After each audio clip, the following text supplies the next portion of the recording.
Shalom Friends. Yom Kippur, the holiest day on the Jewish calendar, the Day of Atonement, is nigh. In honor of the holiday and spooky season for those who celebrate, let's cliff dive into the lore of a dramatic and mysterious ancient ritual. Come with me to meet Azazel in the abyss.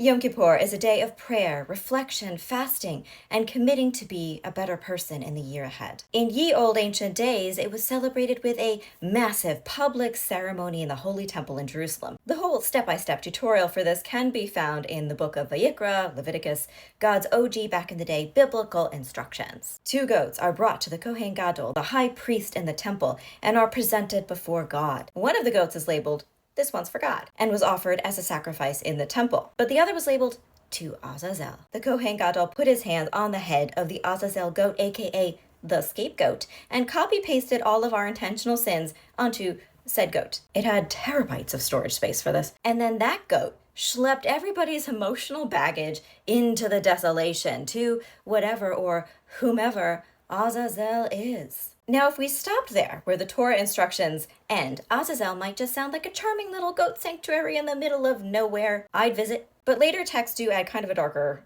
twist. The idea found in Talmudic discussions of Tractate Yoma was that the scapegoat was actually walked to, a cliff. From a purely foreshadowing perspective, I think we can all agree that the presence of a cliff doesn't bode well. Alas for the goat, this is not a sea drama where falling off a cliff is an always survivable trip. Always. One strip of red fabric was tied to a rock and another to the goat's horns. It wasn't just for added pizzazz, this had purpose. And then the goat was encouraged to take a long walk off a short cliff.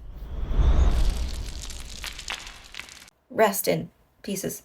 The red fabric on the rock would magically turn white to signal that God had accepted this sacrifice, or that someone brought a Tide pen. But who or what is Azazel anyway? A person? A place? A hangry goat demon?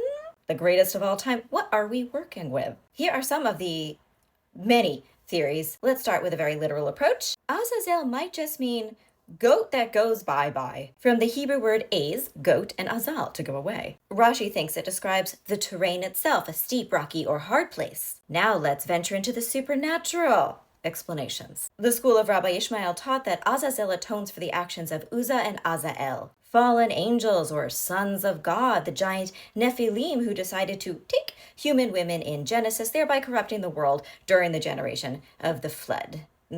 I did kind of think the flood already took care of that. The Book of Enoch, which is non-canonical to most but not all Jews, does feature Azazel as one of these Nephilim. Specifically, the guy who taught humans how to blend eyeshadow and make knives. No, I'm not kidding. Yes, I would have attended that workshop in a fucking heartbeat. I definitely would have become his most devoted acolyte. Rambam, being the skeptical, rationalist type of fella he was, says, don't be ridiculous. You can't drag and drop your sins onto an animal. This is only symbolic performance art to inspire people to do teshuvah. Fun fact, this is also why Rambam thinks that anybody who does the Kapparot atonement ritual with a chicken is a loser.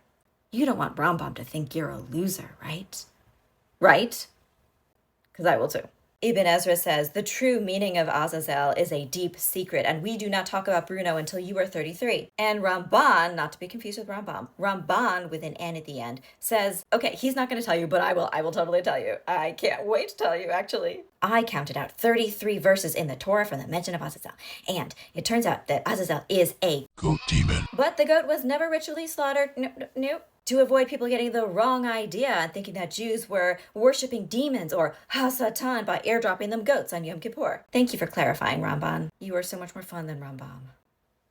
Now, I find the mention of Hasatan here very interesting. Yes, Judaism does have the concept of Hasatan, works for God, not against God, works for God. In Tractate Yoma, Hasatan is depicted as being confused AF as to why the fuck Azazel is getting an offering on Yom Kippur. If it's not making sense, it's not clicking for you, don't worry. It's not making sense and clicking for Satan either. You're in great company. Now, Judaism has not had this animal sacrifice ritual in, thousands of years. But scapegoating as a concept is alive and well and super popular amongst, pretty much everybody all around the globe, kind of all the time. Who doesn't love to unfairly blame an individual or group for problems, faults, or misfortunes, deflecting responsibility from the real causes or from oneself?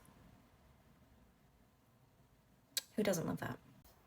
which is the exact opposite of the point Yom Kippur really makes, that we should be taking responsibility, not dodging it. Which is why I'm glad that on Yom Kippur nowadays Jews use words, prayer, reflection, fasting, and atonement to observe the holiday. No goats need be scaped. But be that as it may, let's say that Azazel is an entity. If so, we left Azazel on red for like thousands of years. We canceled Azazel's yearly goat delivery, but we never switched to a plant-based alternative. We didn't even leave him a DoorDash gift card so he could order his own goat. I mean, some people are out here doing the tashlich ritual, offering crumbs from their pockets, their metaphorical sins, to some fish they never met before in a duck pond. But they could spare no pocket lint for Azazel. For me, the most important lesson of Yom Kippur is to always strive to make amends, to apologize, to atone when you know you have done something hurtful. And if I'm being honest, I feel like maybe we hurt Azazel's feelings. And I'm gonna be real, maybe